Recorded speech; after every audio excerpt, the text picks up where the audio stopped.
with your new friend Ty. Hey guys, welcome back to the Tea Party Podcast. It's the podcast where you find new friends and new music. This week, I'm joined by an Ohio-raised, Boston-based musician I first met last year at Freedom Jam. Her unique songwriting ranges from traditional to pop country, but no matter what, it's always a good time when she's up there on stage. Let's welcome to the show, Annie Brobst. Annie, how the heck have you been, friend? Good. Thank you. Thanks so much for having me. Absolutely. We talked about setting this up before Freedom Jam last year and then after Freedom Jam, and COVID and life and everything got in the way. I'm excited to finally get a chance to chat with you. Same. Very exciting. Always to connect with people all over the country too. It's pretty wild. Definitely. And we'll tee off with Annie next. It's time to tee off with Ty and today's guest, Annie Brobst. Here comes the first four. Okay, here we go. Question number one, Annie. If you couldn't be in the entertainment industry, what job would you have? This is kind of a softball for me, only because I was a teacher before I was a singer. So I would love to return to teaching if music someday didn't pan out. Well, that makes it easy when you've already had something in the line. Yes. Okay, if I give you control of the music at a party, what's the first song that you're going to play for everybody to get them up and moving around? Oh, that's a good question. We do this a lot. At our own parties, we have a Spotify playlist and we walk around and we have everybody pick a song.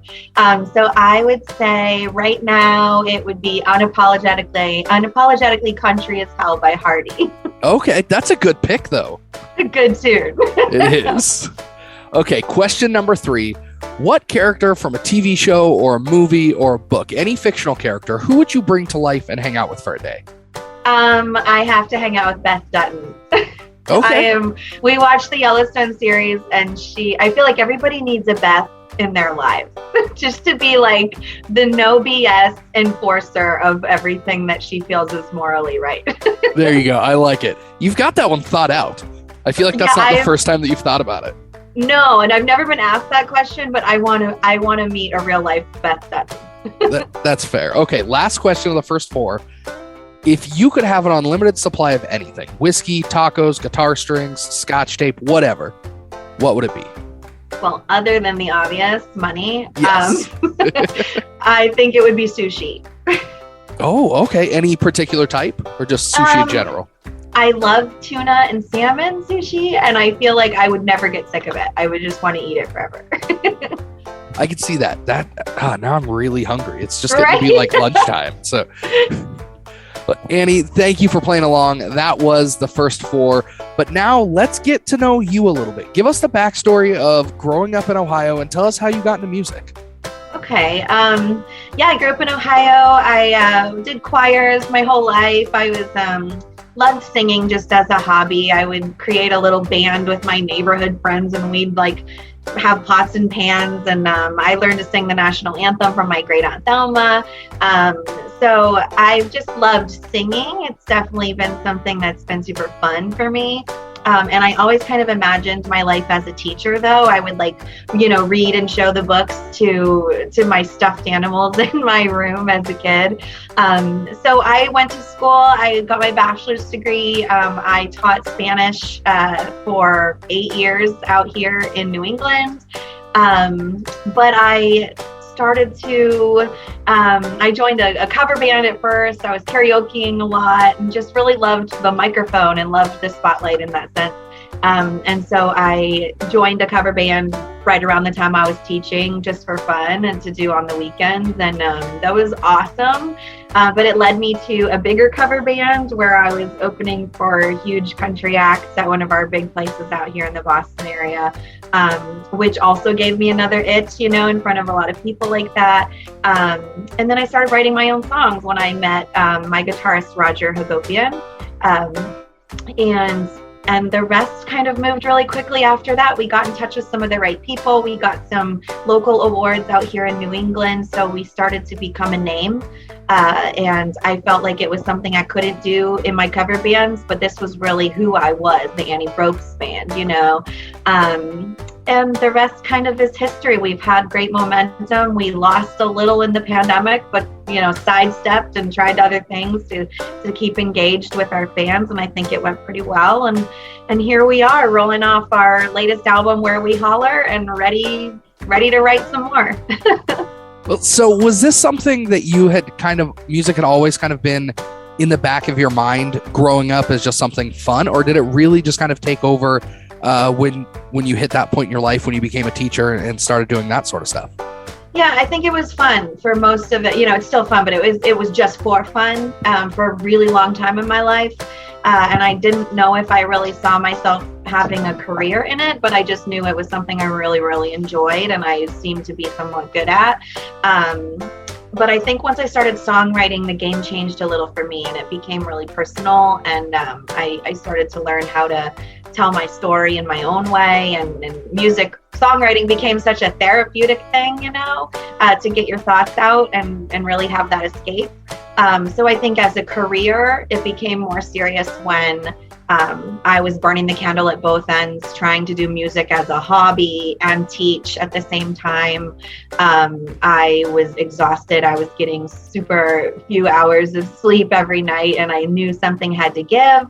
And I just thought, momentum with a career like music can be lost and never gotten back again. Mm-hmm. So I just thought, I could always go back to teaching if I needed to, but I really can't go backwards with music, so I just wanted to try it and take off. So I went full time. Was there something that kind of became that catalyst or a moment where you knew that, okay, I'm going to drop everything and chase this music dream? Was there something that set that off?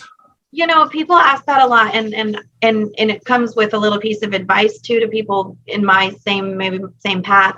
I never wanted to force something. I don't want to go on a whim and move to another state and to Nashville to chase a career that I didn't feel like I had a guarantee in. It's just not who I am. It's too scary for me, I think, and financially and everything else, and trying to start a family, it's just not practical. So I made the decision when, my fans and I was gaining fans. I didn't even know what fans were until that time. And I was gaining my own fans, and it just really became obvious, like I needed to put more time to music because there might be a chance of something here. I was getting more gig offers. I was getting bigger gig offers. I had a following being created. And I just knew, I don't know, I just really felt it in my heart that this could take off. So I gave it a try. Well, and you mentioned not moving cities. What was it that took you from Ohio out to Boston or out to the Boston area? That was on a whim. Now I try to specify, be like, not moving cities for a career whim. But after I graduated college, I was dating a guy, and it took me out here to Massachusetts where he lived and his family lived. And, that didn't end up working out. I still actually keep in touch with his family and everything. But I stayed because I got a full-time teaching offer right after that. So it made me think, I can do this. I'll get my own place. I have a salary. I have benefits. I was ready to try it on my own.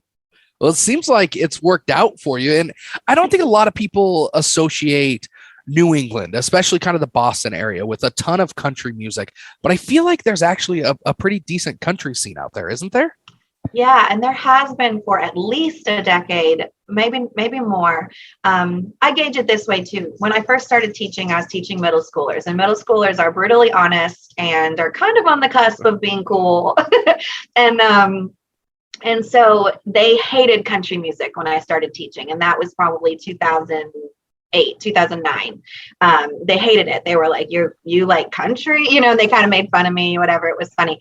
But by the time I left, 8 years later, they all knew all the artists. They loved country. Country was hot and trendy on the radio and concerts and everything. So in that time span somewhere, it became this wave to ride, and I will say I liked country before it became trendy. But it's been really nice to be out here in New England because there is there is a fan base for country music. I think Kenny Chesney coming to Gillette every year and just being a real party has helped that. And now so many other big artists come up here to Fenway and all the big venues around. So there is a real fan base here, and a lot of artists. Well, and you've been keeping yourself busy with some of those big time country shows heading to the area, but also some other things. You just sang the national anthem for the Celtics, right? What was that experience like? Kind of a once in a lifetime moment, right? Yeah, and I've been in touch with Red Sox and such now, so maybe it'll lead to more, but for a really long while, I didn't take those big anthem gigs because I think I just felt like the cons outweighed the pros. Like, if you do it well, people aren't looking you up in the 2 minutes that you're singing it. So they're not going to remember your name really. But if you mess it up, you will go viral and be the worst thing ever. So I just felt like the pressure outweighed, what could come positive from it. But then you can't say no to TD Garden and the Celtics. I mean, that's cool. And so I just, I have to find it in me to get over those little fears. I literally sing it 200 times probably in my head before I get out there and do it. And I'm superstitious about it. Like, if I don't sing the full song in my head, I feel like I have to go back and start it over and sing the full song. It's just about lyrics. I blank sometimes, so I'm terrified to mess that song up, That's tough. Super thrill. Well, and you've got some other stuff going on coming up in April. You've got another show with Hardy. Give us the details on that one. Yeah, we have a really great relationship with the iHeart station here in Boston, 1017 The Bull. And I happened to be having lunch with one of the DJs that day, just doing some promos for another event that's actually the day before. And she mentioned that, and I said, well, hey, if you need anybody, we'd be happy to sell some tickets. And I happen to be a super fan of Hardy. And she called me 5 minutes after I left and said, do you want the gig? So, oh my gosh, my dogs, I'm so sorry. One has the toy that the other wants. Anyway, yeah, so we got the gig. So I'm thrilled. I mean, we're huge fans of Hardy. My brother's an even bigger fan of Hardy. And it's really cool to get paired up with somebody that you really, really like. I can imagine that's got to be a pretty cool feeling, not just being able to open for somebody of Hardy's caliber, but also being such a fan of Hardy. Does that change your kind of, I guess, performance day ritual at all if it's somebody that you actually enjoy versus somebody that you're just kind of opening for? A little bit. I'm going to have to reel in the fangirl a little bit so that I don't embarrass myself. But yeah, I mean, the show is already sold out, so it's just going to be a huge crowd. And I think in terms of planning or rituals, we always go over what tunes we're going to do in our set and stuff like that. And I just think this is one I have to really focus on because I think our fan bases are quite different. I'm, very pop commercial country, and Hardy sings a lot of tunes and writes a lot of tunes about how authentically country he is. And man, he is way beyond me. So I have to just kind of be myself, but also entertain his fans who are way more into that culture than I am, even though I wish I was, but I don't spoon scale a perch, unfortunately. And I don't do all the cool stuff that he gets to do. It's a little harder to do some of that country stuff when you're in a place like Boston than it is if you're in, some backwoods town in Tennessee. Right. And that's where there's a fine line between pretending to be country and just being who you are, So I definitely want to be who I am and the country that that my brand is and hope for the best. But we're trying to make some strategic song choices for that. Well, I think you bring up a very good point there that a lot of country music isn't necessarily about being out in the country. It's more about just being authentically you and telling that story. And I think a lot of that comes across in a lot of your songs. And actually, this is probably a good place to kind of pivot and talk about songwriting and the songs that we have for everybody. The first one that we have is off of your 2021 album called Where We Holler. It's a song called Little Girl Dreams. Give us the story behind the inspiration for the song and what that writing process was like. Yeah, I wanted a nostalgic song, but I also wanted one that appealed to that younger generation of young women. I am raising two little stepdaughters who are 10-year-old twins, and they're awesome. But there's a real feeling of like representing a strong female woman in this home. So I wanted to bring that to music, but also touch on my history with my grandmother and just growing up as a little girl in that carefree way, and just trying to bring that to life. So Little Girl Dreams is my little song baby for that. Well, here, let's give everybody a chance to listen to this to kind of get to know your sound and your songwriting, and then we'll talk about that in just a second. Okay. Here it is for everybody. It's called Little Girl Dreams by Annie Brobst.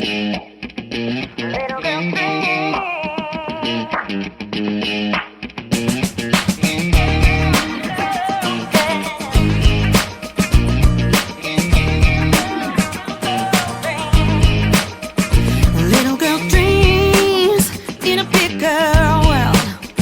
Well, she only sees in ribbons and curls. And people talk a little sweeter.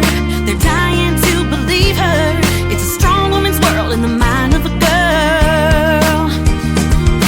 Ooh, what I wanna give to go back to the state of mind when I was a kid. I wanna go back to the day walking home on the bridge, throwing rocks off the edge and making a wish. Ooh, that world in the mind of a girl.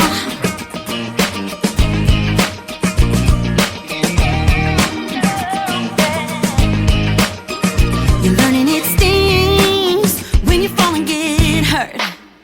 Your hopes and dreams take a lot more work.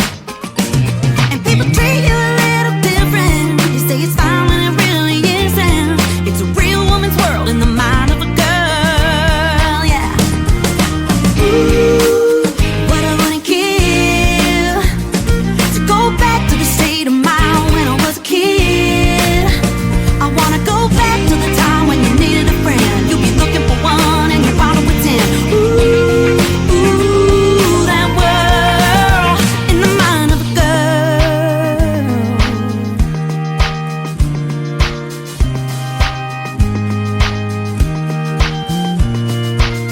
Looking back's all we ever do, yeah. Looking back just to help us through it. To go back when grandma was still around. She was always waiting for us, sitting there on the front porch. And what I wouldn't give for just a little more time.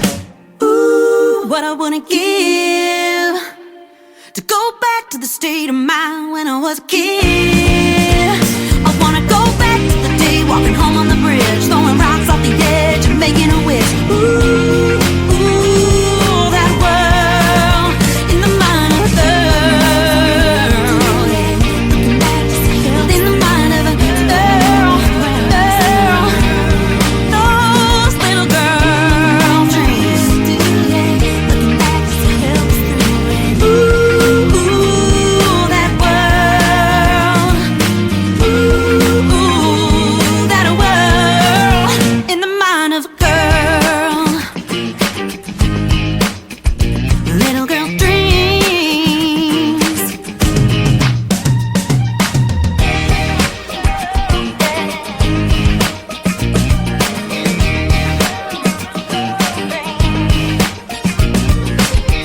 And that one was called Little Girl Dreams by today's guest, Annie Brobst. And Annie, this song is off of your Where We Holler album that actually came out 1 year ago today, which is pretty Yeah. cool. I know, it's an album birthday today.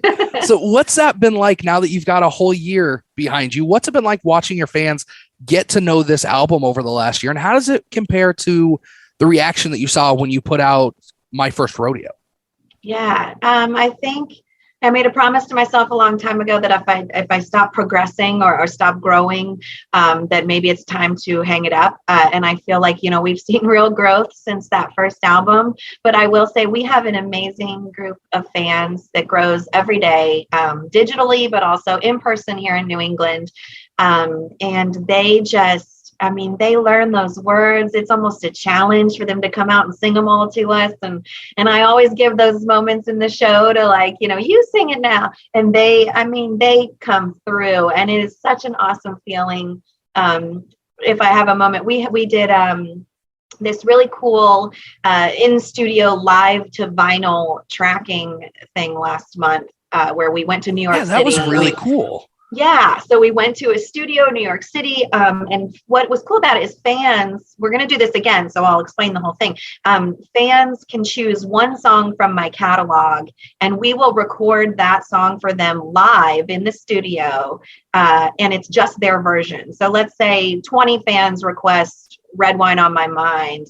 We would do it 20 different times for each person. So each person gets their real own unique take on a vinyl record, which is really cool. And I bring that up because we had, it was a run of 50, and out of 50 tunes, there were no songs that had more than 4 orders. Wow. So it was really spread out. The love was spread all over our entire catalog of original music.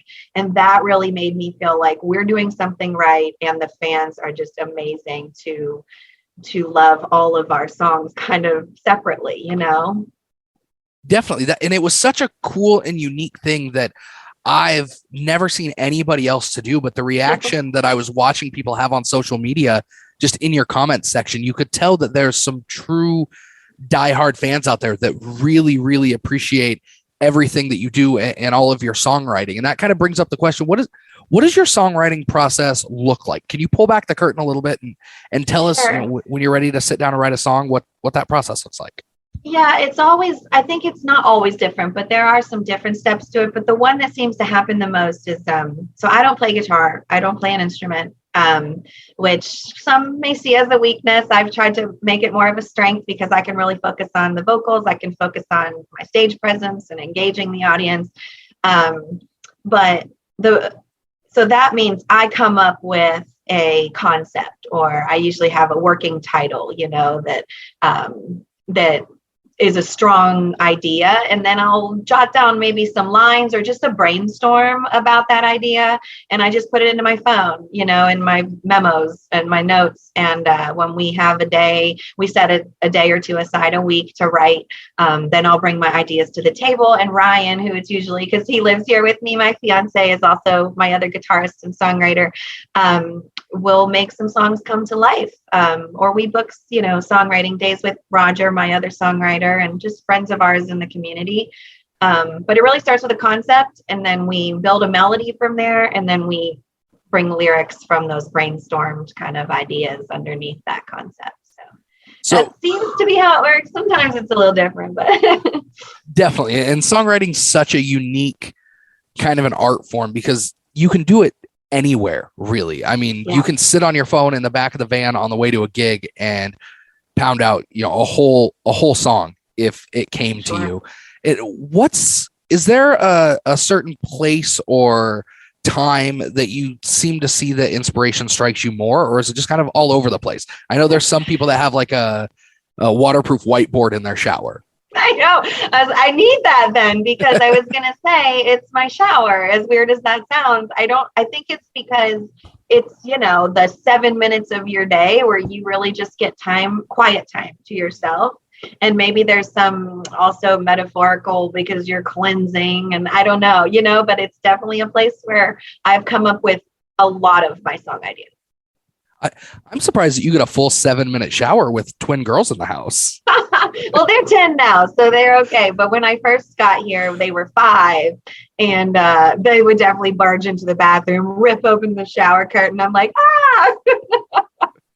but no, they're better now, so I get more silent times. That's good.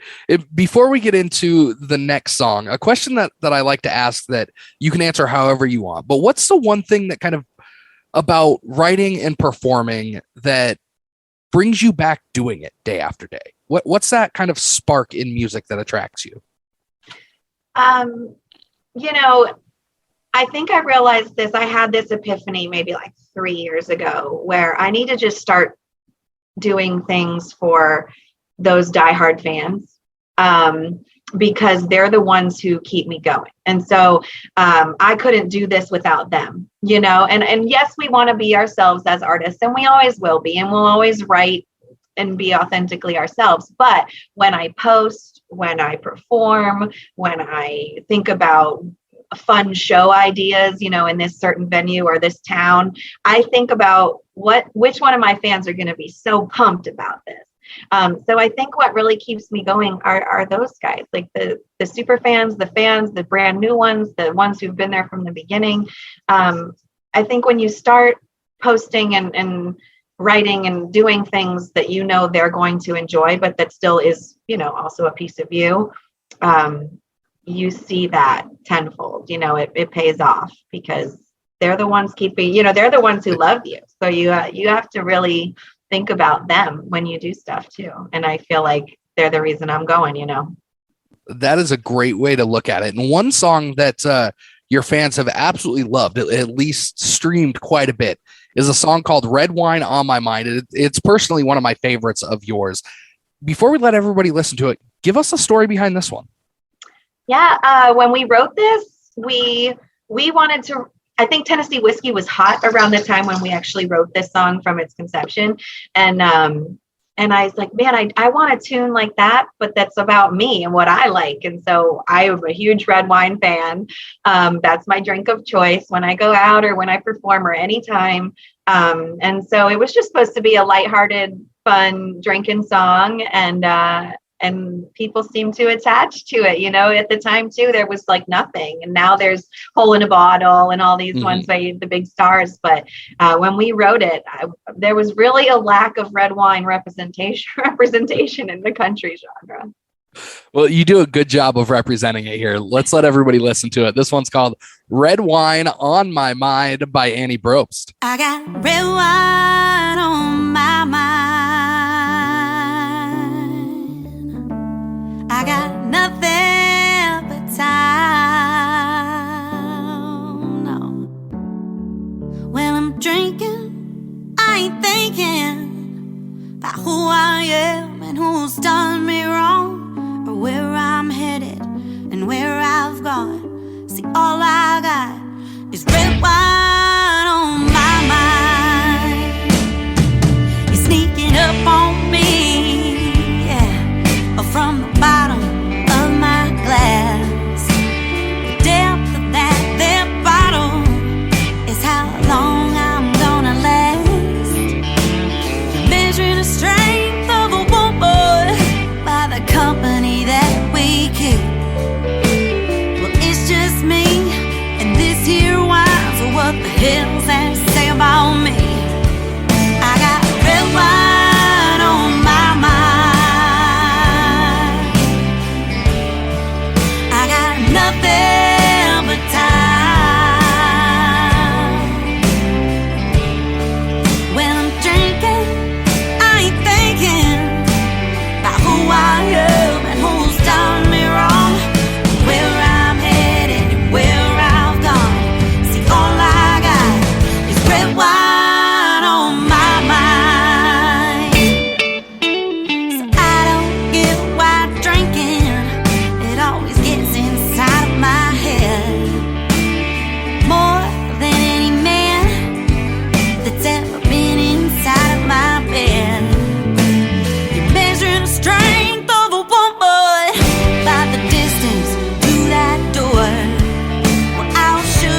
that one, Red Wine on My Mind by today's guest, Annie Brobst, off of her 2021 album, Where We Holler. Happy birthday to that album. But Annie, you've done a great job of building up, you just talked about it, the ABB Army. You've got over 75,000 followers on social media. In fact, we met last summer at Freedom Jam in St. Louis, which is a veteran-based fundraiser event. I guess that kind of brings up another question. That event is so much based on veterans and doing something good for that community. Why was it important for you to get involved in an event like that? I think it's important to do a couple of those types of events throughout the year, fundraiser events or anything to give back to the communities. And I don't personally have, people in my family who are, servicemen and women, but man, there are so many courageous, amazing people and families that do. And I wouldn't be a true country artist and I wouldn't be a true American human if I didn't find ways to give back to those who have served our country. So that was quite the honor. That's a big reason that we do a lot of what we do as well is to just kind of give back to that veteran community, because it's one that really needs that type of support. And if anybody out there is interested, Freedom Jam is back this year. They're at a bigger venue. You can get tickets and information at teapartypodcast.com/Freedom Jam. But let's get back to the ABB Army. If somebody out there is listening, how can they support you with an ABB VIP? And what is that? Yeah.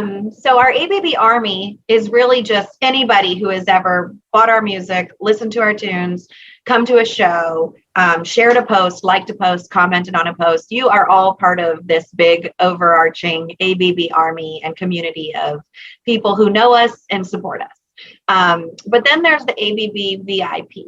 So we actually just ordered some more merch yesterday. So that'll be easy to give out to those VIPs. But if you join my VIP, there's a tab on my website.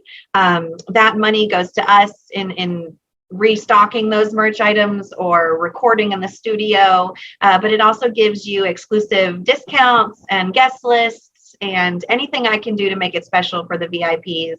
And I'll give it, this little thing away too. As an example, this weekend, we've invited the VIPs who purchased those vinyls to bring their vinyls to our house. And we're going to listen to them as a group just of friends, sitting around listening to the vinyl records that we recorded and that they supported us with. So that's really just cool. One thing. Yeah, we find ways to, to make it really personal for those VIPs and just keep growing that super fan base, which is what I feel like those VIPs really are.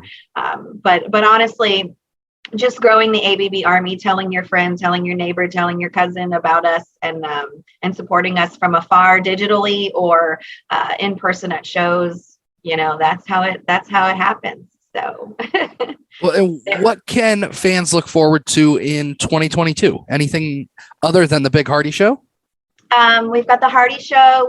We're going up to Laconia, New Hampshire again this summer, where we do a back-to-back weekend shows on this thing called the Dive Barge, where it parks on a sandbar in the middle of Lake Winnipesaukee, and people can swim up, boat up, and that is a blast of a weekend. You are doing so many cool things. Yeah. We just want it to be fun for us, but for our fans too. What kind of experience would I want going to a concert? So there's going to be a lot of stuff like that. We've got a couple other country festivals that will be headlining and things like that around here locally. And you never know, those big Hardy gigs and stuff like that comes in overnight sometimes. So keep in touch with us. Well, and where can people follow along? What are your socials? Sure. So it's Annie Brobst on everything, on Facebook, Instagram, Twitter. TikTok is actually how Brian from Freedom Jam found us. So we're all over those, but anniebrobst.com is great for everything you need to know. Awesome. Well, Annie, it's been an absolute blast. We definitely have to do this again in the future. But before we let you get out of here, we end every podcast the same way that we start it.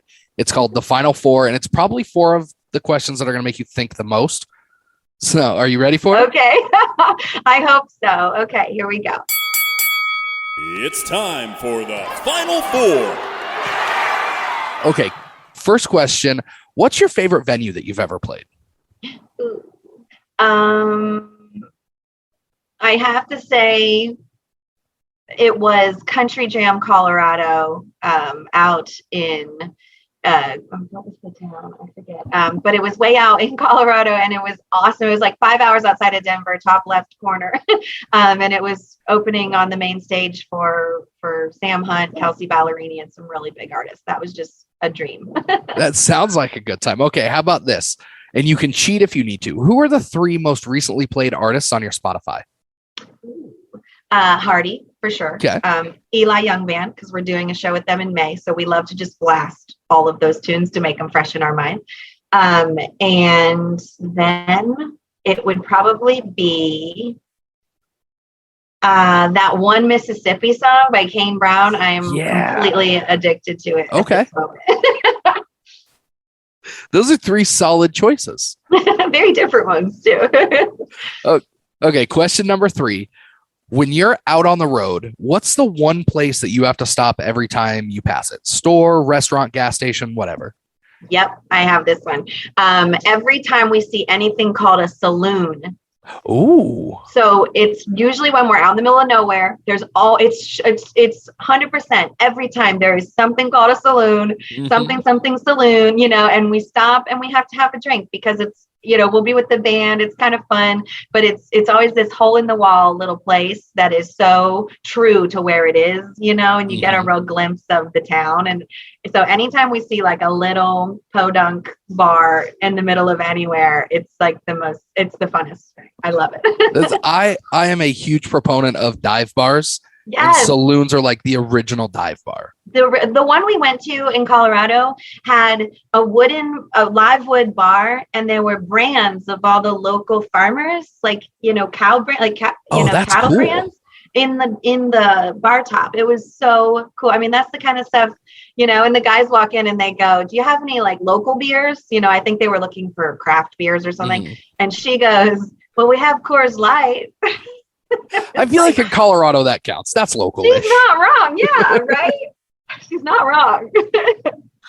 That's awesome. Okay, Annie, final question here before we let you go, and take as much or as little time as you want to answer this one. If you could pick one thing for people to take away from your appearance on this show or your music in general, what would it be? Ooh, I think where I'm at, especially this month being women, powerful women in history month. I think that it would be to support your local artists, but support your local female and artists in country music, because we need you. There's times where just because of our gender that the tide is against us, so anything that all of our fans and friends can do to support local women in country. Awesome. That is a great message. Annie, thank you again so much for jumping on here. It's been a blast, and I can't wait till we get to see you again.